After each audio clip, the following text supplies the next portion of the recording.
Hey guys, what is up? I just wanted to take a second to say thank you all so much. I would feel a little bit ungrateful if I didn't say something and kind of address, everything that has gone on. So as most of you guys know, April 2nd is World Autism Awareness Day, and in fact, the entire month of April is Autism Awareness Month. This is something that affects me greatly. It affects me every single day. I have two children who are on the autism spectrum. And, you know, it just makes me so grateful to see and know that we have people that love us and support us, and that the tolerance is growing for autism. And, I saw so much positive stuff that I almost debated doing this, but then I really wanted to address this. And, I saw so many positive posts, but then I also saw a couple posts that people were saying, what's the point?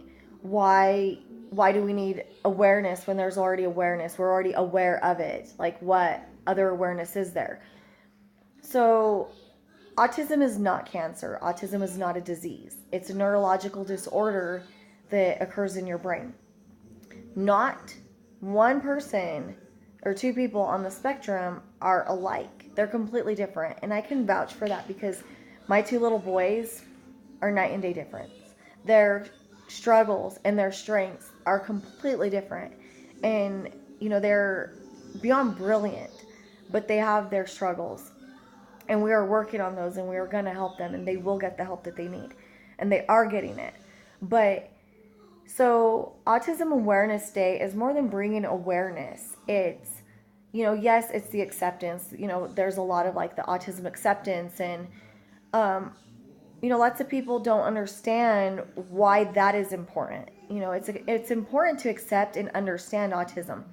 First off, so many people do not even know what autism is to begin with. So if you're watching this and you can't answer what autism is, then you need to really research it. You can ask so many people and say, do you know what autism is? They say yes, but it's because they've heard of it, but they don't know what it is. So there's a lot of misconceptions. Lots of people think Rain Man, or they think that you're someone who's, beating yourself up against the wall, or, like severe cases. So they're not realizing that, or a child having a meltdown. I've seen so many memes go around, and it's like a child having a meltdown, and they're like mocking it, saying that they're autistic. Well, that's not funny, for one, but two, it's something that, it really hits me, is because, like, kind of off on a tangent, that just like made me think of the situation where there was a video going around social media, and it's a little boy, and his mom or his sister are recording him, and they're taking him somewhere, and he is freaking out in the back seat, freaking out, like screaming, freaking out, grinding his teeth, like super upset. So many people were like, the comments were, I would beat his ass, I would this or that, my kid would never act that way, that's an embarrassment, that mom needs to pull over right now, and just on and on and on. I mean, I had friends share it, and I'm not judging you guys, but as soon as I saw that video, and my child has never acted that way, ever. So, like, and I could say this, I knew immediately that he was on the autism spectrum. I can almost bet money that that video was created because to show the struggle. It wasn't created to show a kid behaving badly.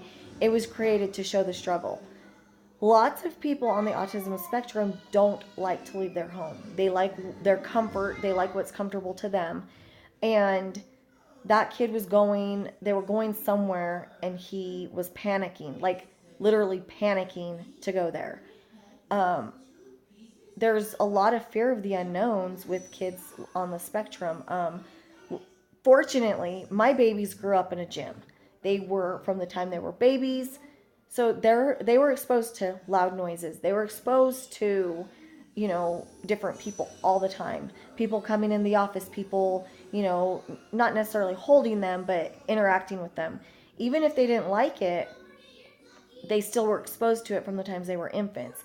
Most people don't have that. Most people, if you have a baby that's colicky or fussy, you stay at home and you kind of shield them from people because it's so hard to take them out. So, and then if they don't like loud noises, you avoid it.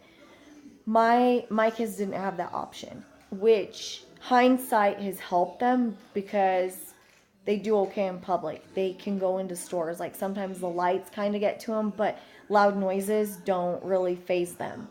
Um, so that's part of the awareness, is being able to understand the behaviors involved with it. Speech.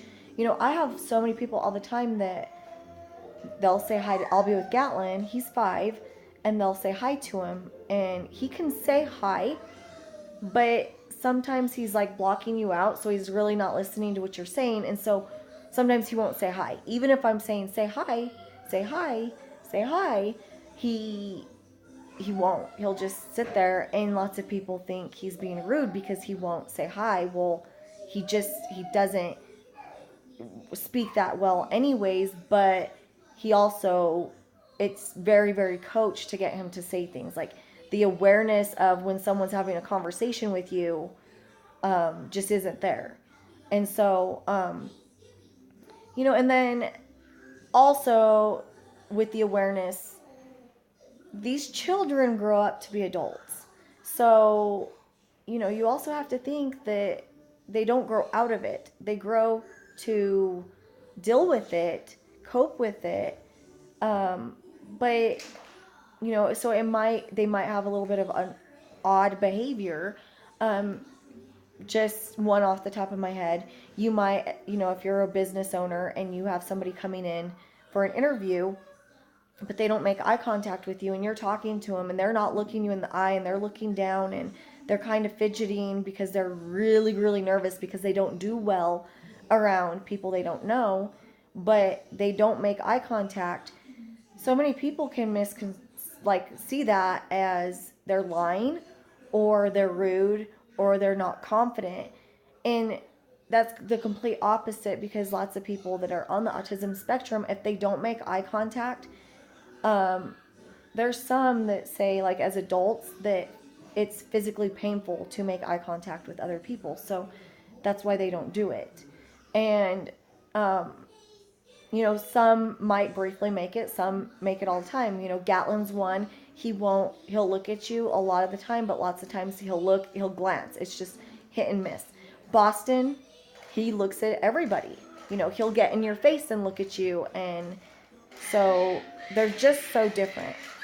So enough of the acceptance part of it. Now, as far as the awareness goes, for me, the most important thing with the awareness is for parents. Parents need to understand the signs and the symptoms so that they could treat it. I can't tell you how many parents reach out to me, especially moms, mainly moms, but on a daily basis, asking me questions, asking me, well, what's your son doing? My son's doing this. Well, but, and then when I tell them like what my concerns were with Gatlin that led us to get him, evaluated, then they're like, well, my son's not doing that. Well, they might not do the same things. None of them are the same. So, well, one might be speaking very, very well. Another child might be completely, nonverbal and not say a word at all, which is our case. But the awareness is more to have parents understand, because the reality is if you can treat these children at a young age, they can adapt, they can grow, they can learn, and they can adjust, and they can grow and become successful adults. And if they don't get that help, then those children become adults and then they can't function in society. And it's a lot easier to treat a toddler than it is to treat a teenager and change the habit. Anyways, that is why it's so important. If parents have concerns, the earlier that they could get their child the treatment and the therapies that they need, the better off their child will be and the more success that they'll have. And on top of that, it takes time. For me, getting Gatlin diagnosed, we had our concerns about age 2 with him. Finally, it was at age 3 that we took him in. And, well, we talked to his doctor. Finally, we started getting the ball going at age 3 to get the diagnosis put in place and meet with the child psychologist and get his hearing evaluation and get his vision evaluation and get all these evaluations before you can even see the psychologist to get the diagnosis. And from start to finish, it was a year. It took about a year for him to get the diagnosis and before he got into therapies. And a year is a lot of time when you're thinking of a child and the rate that they're learning, the rate that they're growing. And so with Boston, as soon as we saw the signs with him, because he's 2, I jumped on it and I told his doctor right away, because they have the same doctor, and I said, I want to get this going now because I don't want to just keep thinking it's going to get better or things are going to change or eventually he'll get it or he'll start talking or he'll start understanding more things. And so I knew we needed to get on it. And it's been at least a good 9 months that we've been waiting to get him diagnosed. And we actually meet with the child psychologist tomorrow for the final evaluation. And then we'll be able to get him put in speech and occupational therapies. Now, that is another part of the awareness that people need, like why it's so important is because these children need these therapies. They need speech and they need occupational therapists and they need those services to help them. There's so many different levels that these therapists can reach them on that as a parent, we just can't.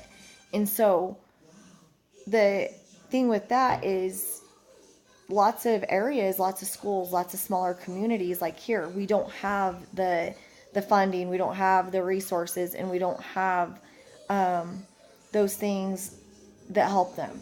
I mean, I think even here we have an occupational therapist who was great, and then he moved, and now we have one that like travels, and that's what within the school system they do, but then outside of that, so if you have a child that's younger, it's a little bit harder. Now in cities, I know that you guys have a lot more available and a lot more resources, but that's the point of it, is autism is on the rise. There's more and more and more. The statistics are rising every single day. Anyways, I really hope that this helps some of you guys to understand a little bit more.